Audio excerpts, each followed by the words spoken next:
Hello everyone, this is Edward Doolittle with another installment of Statistics 100 lecture. Today we're going to do 10.3, the small sample inferences concerning a population mean. So in this section we're doing a population mean mu, and small sample, that means n is less than 30. And this is all we're going to be doing for small sample inferences in this course. There's much more that you could do, but we are just doing this particular case. So we are not doing the difference between two population means, and we are also not doing the proportion of a discrete proportion of a population in a discrete case. This P business is handled completely differently by a whole other technique, so we're not even going to go anywhere near this. This difference between two population means has some complexities. There are a few different ways we can approach it, so we're just going to dodge that whole issue. Unfortunately, I think it's interesting stuff to know, but we don't have room for everything in this course. So we're just going to concentrate on the inferences concerning a single population mean. One other thing, of course, there are two different ways we approach this. We have confidence intervals and we have hypothesis testing. And so we're actually going to do both. We're going to do a confidence interval for a population mean for a small sample, and we're going to do hypothesis testing. They're more or less equivalent, but actually hypothesis testing is slightly more general because in hypothesis testing we can do one-tailed hypotheses. And here we only do two-sided confidence intervals. We can also do two-tailed hypothesis testing. So two-sided, two-tailed are roughly equivalent. One-tailed would be equivalent to one-sided confidence interval, which we haven't covered. So we're not going to go there with confidence intervals, but we are going to do hypothesis testing. Okay, so this is, I've already gone over all the details. You can find a couple of summaries boxed in section 10.3 of the textbook, which gives the test and the rundown of how to conduct the test and also how to assemble the confidence interval. So what I'll do is just go through an example, a couple of examples, 3 examples as a matter of fact, with you. It is mostly the same as the large sample, except that we use T instead of Z. And it's not just the letter of the alphabet that's changing, but it also implies that the distribution, underlying distribution, is changing. So when we say T, we're saying that T is distributed according to students T distribution.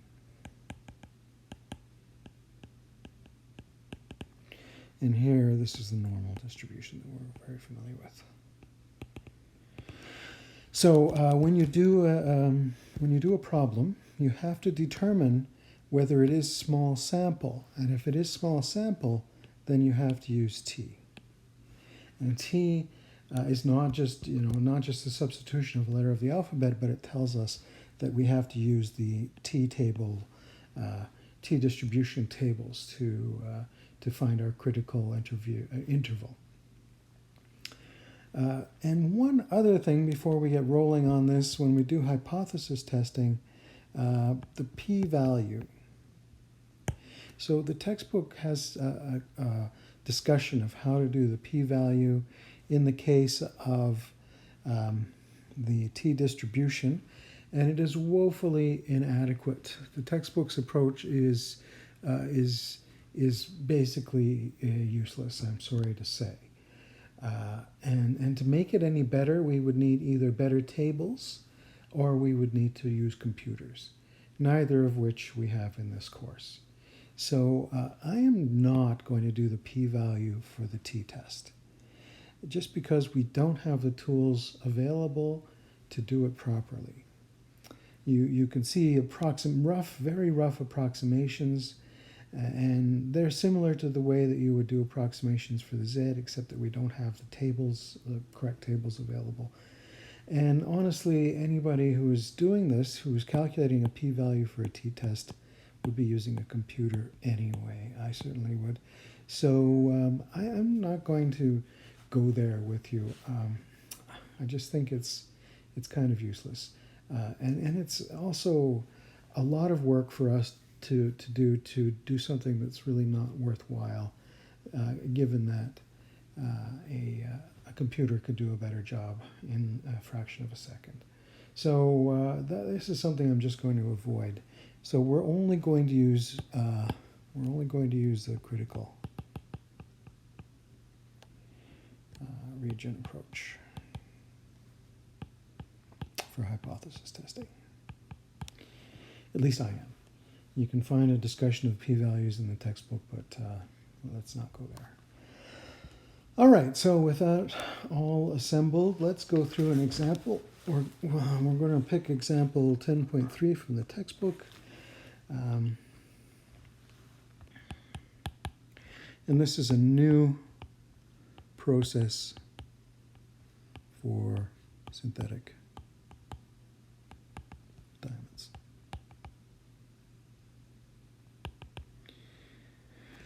All right, so for producing synthetic diamonds. So you should have it available to you. You certainly have the online textbook if you don't have a physical copy, but let me read it out to you anyway. A new process for producing synthetic diamonds can be operated at a profitable level only if the average weight of the diamonds is greater than 0.5 carat. Okay, so there's a few things. This is a business scenario. So we see that statistics can be used in business applications as well as science applications and health and kinesiology and so on. The business applications often, if not always, have to do with some kind of optimization, maximizing or minimizing, and so we want to know whether our process is better, whether our process is better than 0.5 carat on average. Okay, so this should tell you that we are looking at a one-tailed hypothesis test.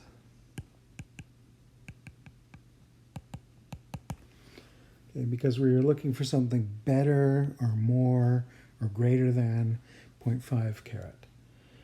So right away, the first sentence here gives us something. And there's something else implicit in this, and that's that this is a process for producing synthetic diamonds. And so it's probably going to be expensive.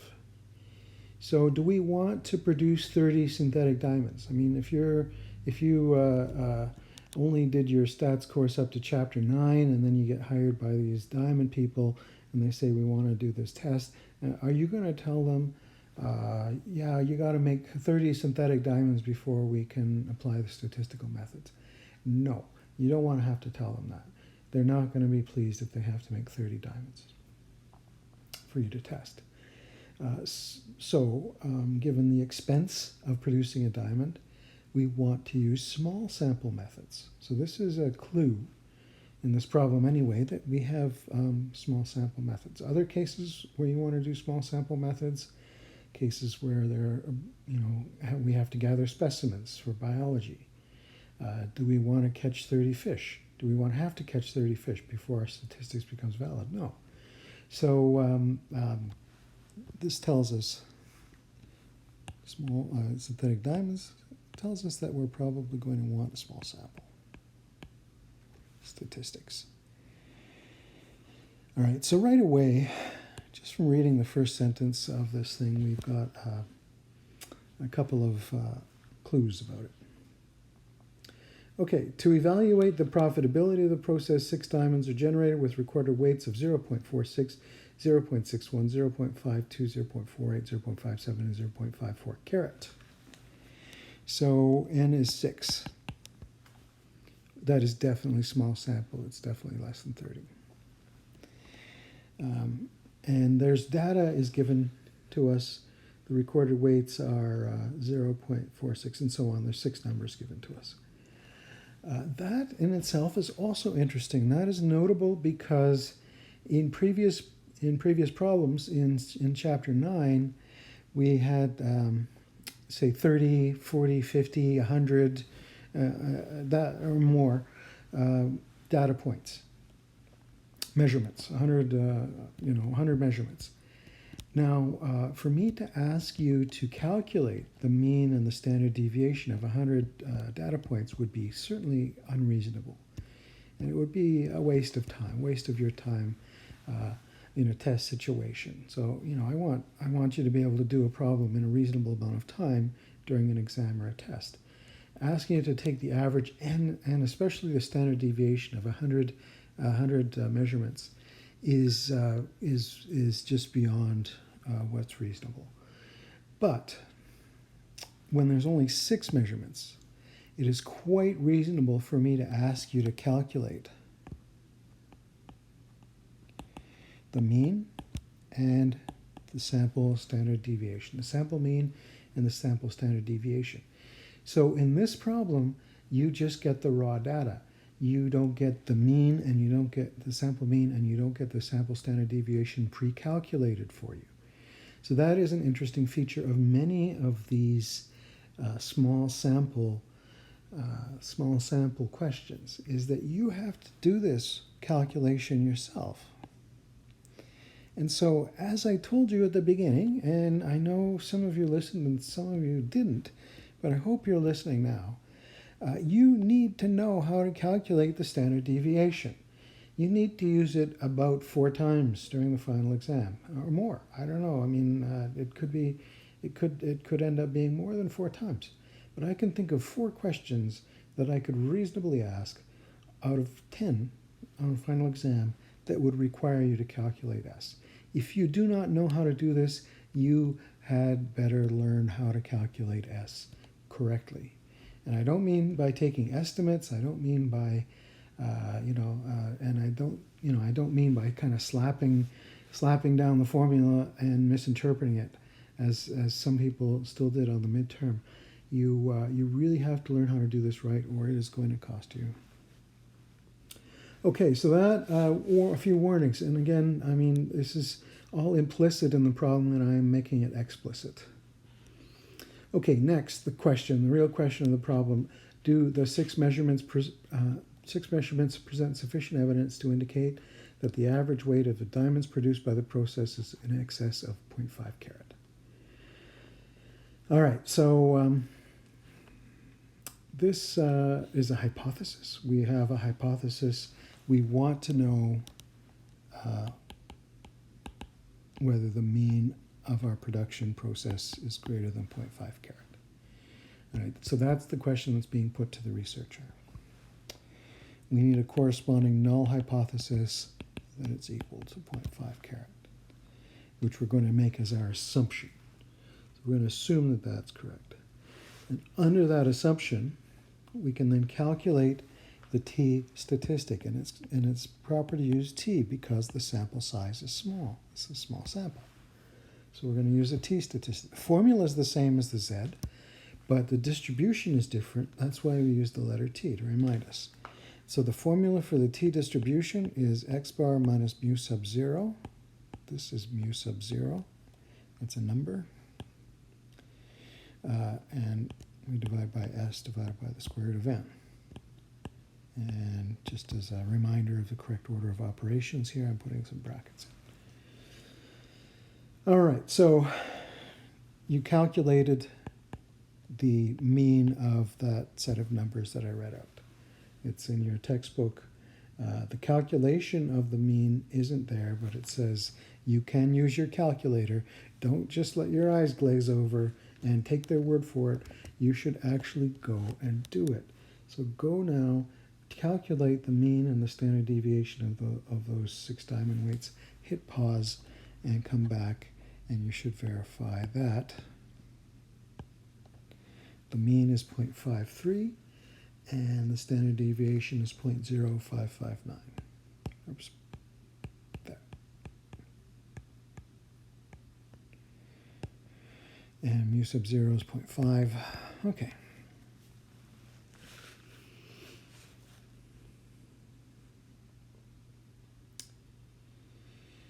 All right, so that we do that calculation with our calculator now, and I'm going to get a t-value of 1.32. Okay. Now we're going to use the critical region approach. We're not going to use the p-value approach. So the critical region, I need to figure out what that is. So this is a one-tailed test. Let me draw the picture. So here is the t-distribution. I'm trying to draw it with fat tails, and it's supposed to be symmetrical and all those other things. I'm not a good artist, but that's all I expect of you, is just to draw a quick sketch of it. The t-distribution. How many degrees of freedom? There's 5 degrees of freedom in this t-distribution. We are looking to establish a t-value that is greater than the mean value, and that means we're looking for critical values on the right-hand side of this. Next question is, what is our confidence level? Let's go back to the question, blah, blah, blah, blah, blah. It doesn't say anything about confidence level in our question. So what do we do if it doesn't say anything? We take confidence to be 95%. Okay, so that's our go-to if the problem doesn't say what the confidence level should be. All right, so that means that alpha is 5%. This has to be 5%. And so now I look up the t at 5% when df is 5. In my table of critical t-values, that is in the back of the textbook, or better use the formula sheet that or the tables, the t-tables that I provided. They're a little bit better. So I'm getting 2.015.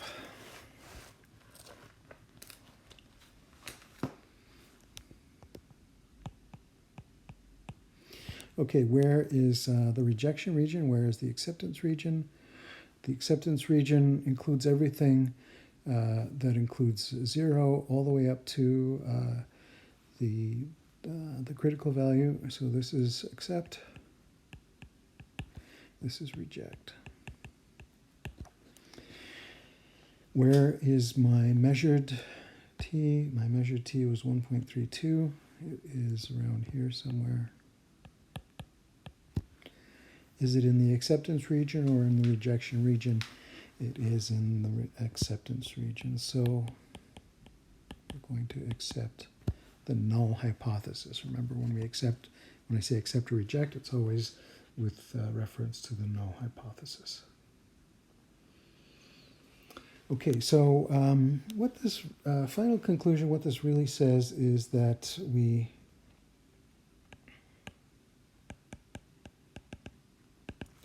fail to reject sub-0. There is insufficient evidence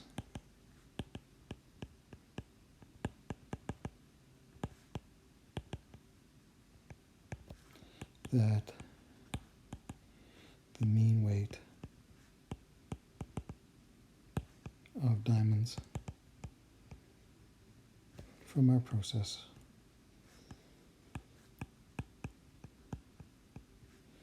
greater than 0.5 carat.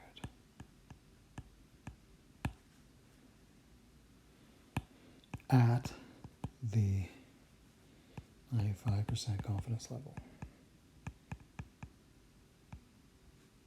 I have to say what confidence level I've been using. Okay, so this is last sentence here is how we would write a conclusion for the statistically naive. So our bosses, the readers of a popular article would certainly be naive about statistics, and so we need to explain in detail what this means. All right, so going back, let's go back, take a look at our mean. The mean of our data exceeded 0.5 carats.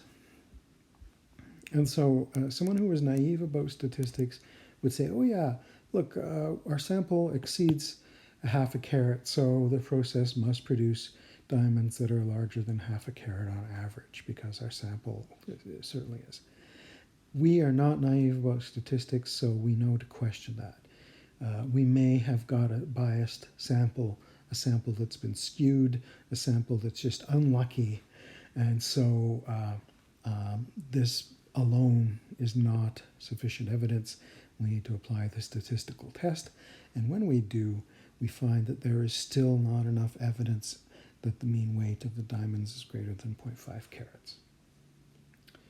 All right, so this may be disappointing to the people running the business. What do we do next? Well, the next thing to do would be to try a larger sample. So this is where you can convince them that, yes, a sample size of 6 may not be able to detect, detect that our average is reliably greater than 0.5 carat. So we'll need a larger sample. And then with a larger sample, I can maybe give you more definitive results. Okay, so that is a beautiful application of small sample statistics. It is quite suitable. It's the right choice given the context, and it illustrates numerous aspects of small sample statistics that are going to be important. There's all kinds of things that I flagged there that you might not see if you're just reading it through quickly. Okay. So the textbook also talks about a couple of other things. One is beta and the probability of a type 2 error. And so that's one reason why we carefully framed this evidence. I should have misspelled the word evidence. That we carefully framed this statement. So what we're doing is that we're not accepting the null hypothesis. But we're just saying that there's insufficient evidence for it. We're failing to reject it, which is not really the same as accepting it. Now, if we were to accept it, we should provide alpha and beta. So we know what alpha is, but beta, the probability of a type 2 error, we should also provide. But that is a very difficult calculation. So we're not going to do that in this course. So better to hedge your language a little bit and just say fail to reject. So that's one other aspect of this thing. And then finally there's the p-value approach, which I said that we're just abandoning, so we're not going to go there. Okay.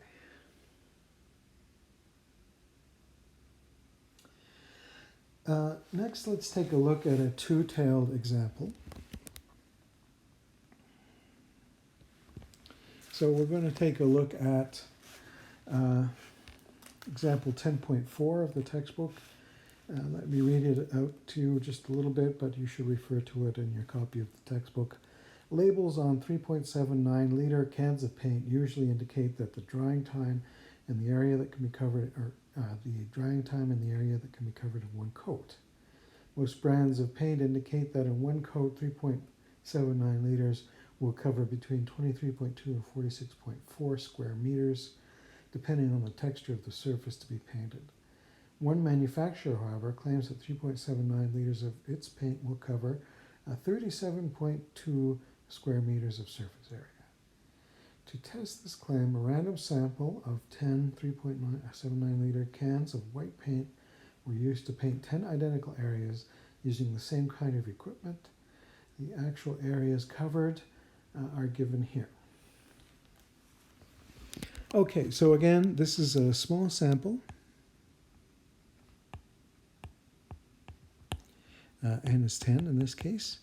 We have a mean, a population mean. In this case, it's a hypothetical mean because we're saying in general what this paint would cover on average. A can of paint will cover something. That's a kind of a very general statement, a generic statement about a can of paint. When, you know, it doesn't mean every can of paint that's ever been made. It means every can of paint that has ever been made, and every can of this paint that ever will be made. It includes paint that hasn't been manufactured yet, so that's why it is a hypothetical population. And we're talking about the mean coverage of a can of this paint.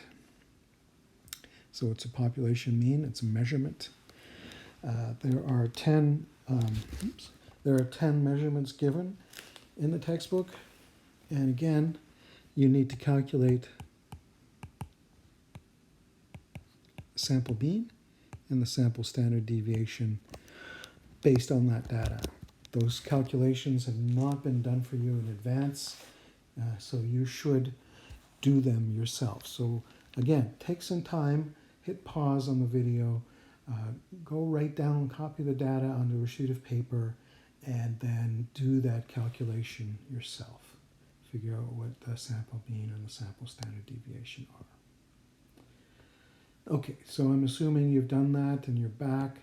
So now we have to do this test. We're going to change the way we're doing it from the way the textbook does it. The textbook is taking the opportunity to do a p-value for the test. I think that's misguided, so I am not going to do the p-value for the test. I'm just going to do a critical region method.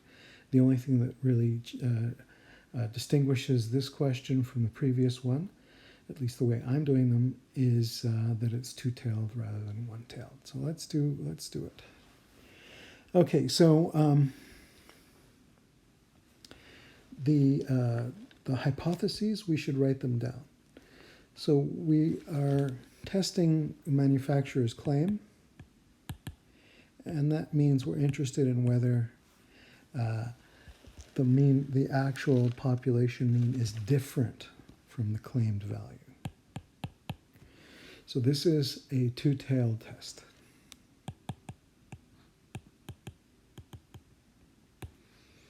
Right, so often when somebody claims something is a specific value, the alternative hypothesis is no, it's different from that value. We're not testing greater than or less than, we're testing different. So this is a two-tailed situation. You do have to think about this a little bit, but the correct answer is that it's two-tailed. The null, as always, is the equality alternative to the alternative hypothesis. And the sample mean and the sample standard deviation that you should have calculated are 33.93 and 4.49.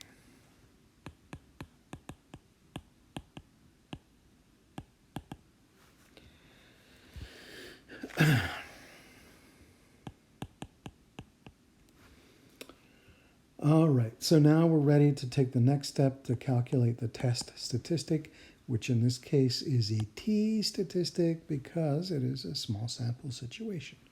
So use the letter t. T statistic. The formula, the same as in the large sample case. I'll put my brackets there to remind me about the correct order of operations. I fill in all the blanks here. And there's a typo in the textbook, so let's correct that while we're at it. So 33.93.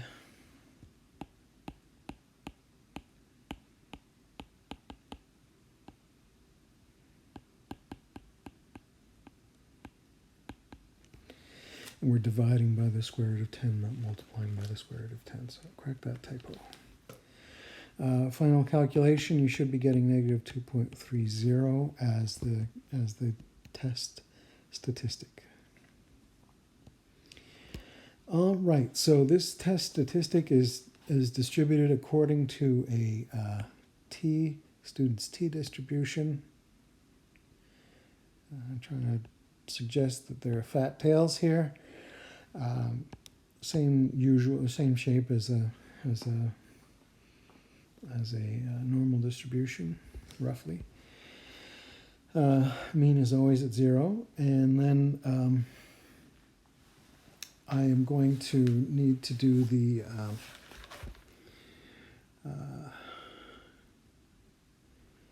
I'm going to need to find the critical region now. Again, if you look through the problem, let's read through the problem one more time. Blah, blah, blah, blah. Sufficient evidence to indicate that the average coverage differs from 37.2 square meters. In this case, we're going to have to use, again,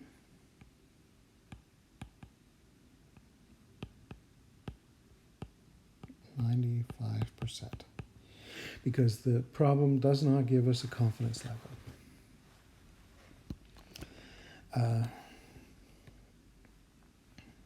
So it's always the corresponding alpha is 0.05. But now remember, we've concluded this is a two-tailed test. So that means that that alpha has to be distributed among both the upper tail and the lower tail. So we split it in half. We always do it symmetrically, and this is going to be half of 0.05, so that's 2.5%, and this is 2.5% on both sides. And so we're going to need to look up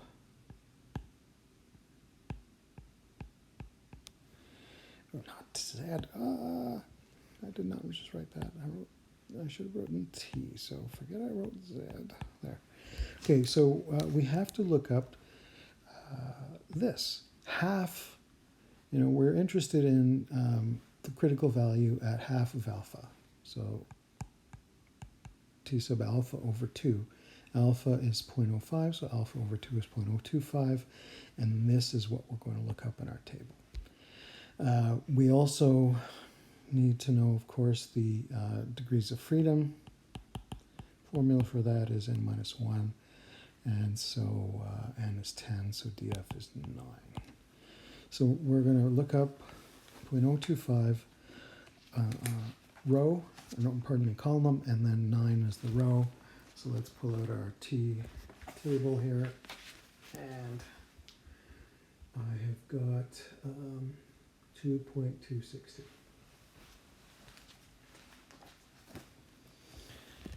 So that gives us the critical values for Z, 2.262 and negative 2.262. Always the acceptance region is the one that contains 0. Reject. And reject. There are two rejection regions. There are two parts, two components to the rejection region. Let's graph our calculated value of T. It is right here, negative 2.30. So it is in the rejection region. T falls in the rejection region.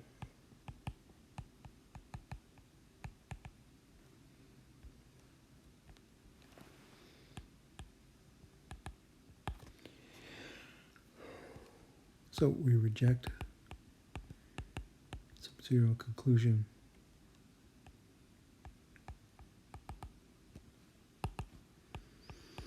and 95% confidence level. Let's just say, make it sound a little bit nicer, with 95% confidence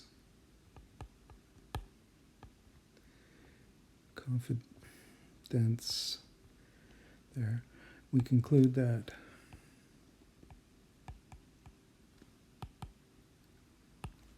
the area covered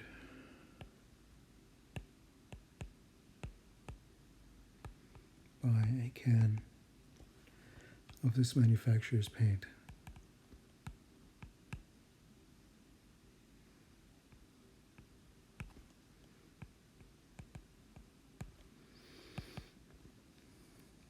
is different from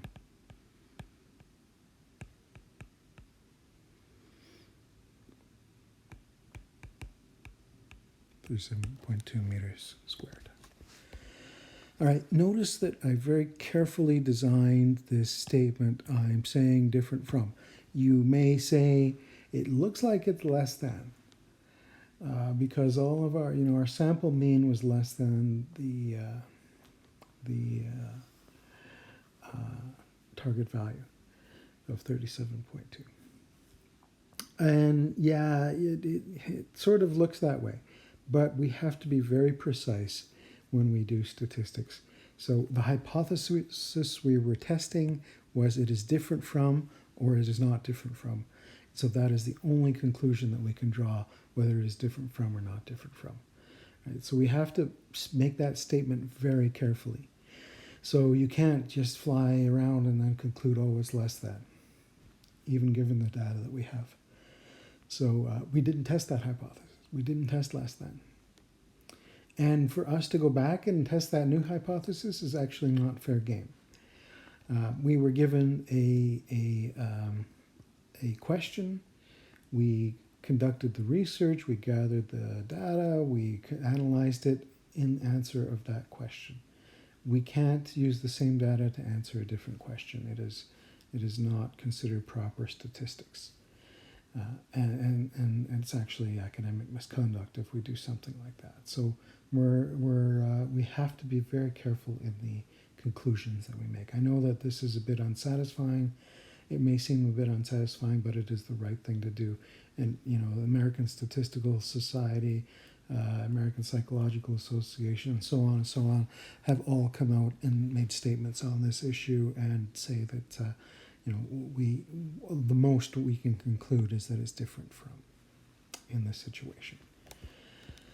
All right, so just a few words. There is one additional test that we can make, given this data, and that's we can change the confidence level.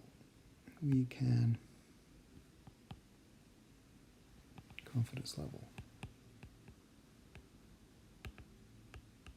And if we do so, we change it to 2%, 98%, sorry, and we change it to 99%, and we'll get a different answer. And so you can report that. That's fine. So we're at the 95% confidence level, we see that there's a difference.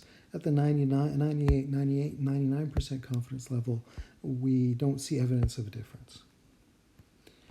So that gives us some idea that the p-value, if we were to talk about the p-value is somewhere between 5% and 2%. But that's all we can say about it. So I'm not even going to go there. Let's just forget I said that, and we'll just leave it at that.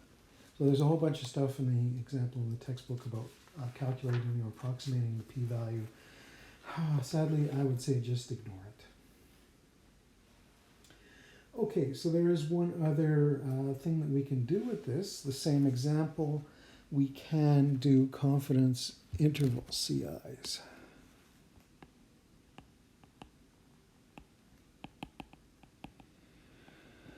So here the question is different with 95% confidence.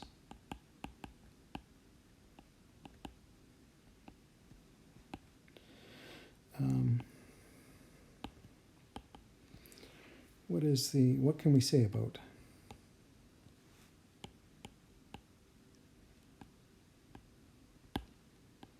the area covered?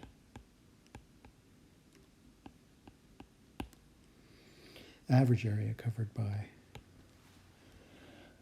cans of this paint.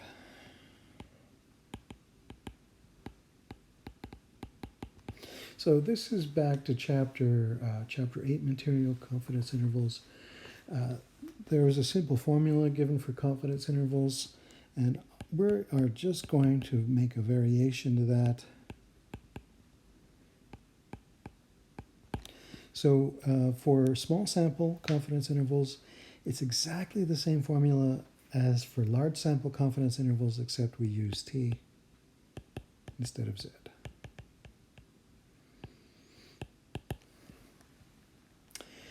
All right, so we'll just fill in all the blanks here, and it's a really simple problem actually once you have it all set up. So we know that at 95% alpha, so 95% confidence implies that alpha is 5%, and then alpha over 2.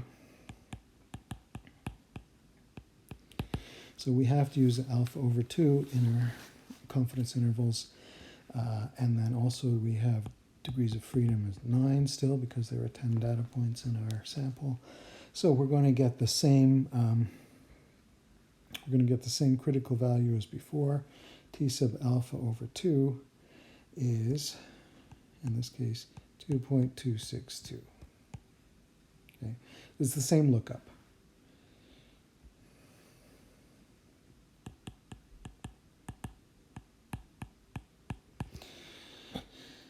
And now we have everything that we need to assemble this this confidence interval. So we have 33.93 for x plus or minus 2.262 times s was 4.49 divided by the square root of 10. Okay, so that is a formula for confidence interval. It's actually two formulas, one with the plus to give the high end and the one with the minus to give the low end. And students sometimes give these in the wrong order. Please don't do that. Please give the low end first and then the high end. So I'm going to do the calculation with the minus. And remember, we have to use correct order of operations, so there's a bracket to remind me of where the order of operations are. So when I do the minus, I'm going to get 30.7, and when I do the plus, I'm going to get 37.1.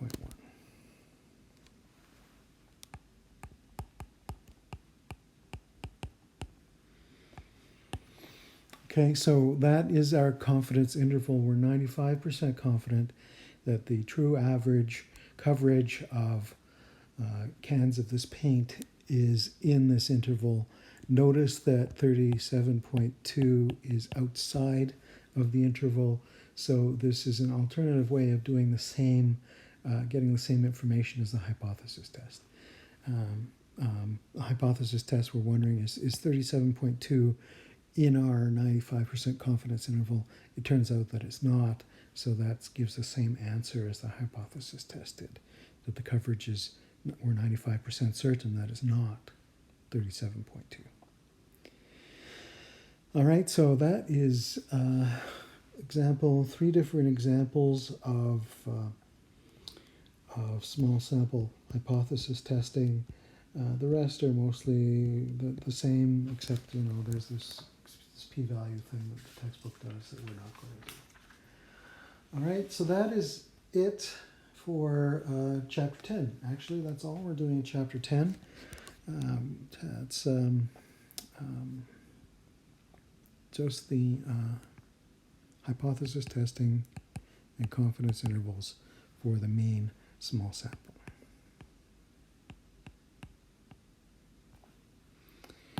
All right, so that leaves us with chapter 11, which I will do in my next lecture. There's a couple of things, a couple of short lectures I'll give on chapter 11, and that'll be it for the course. We're not going to do chapter 12 It's very little stuff in chapter 12 anyway.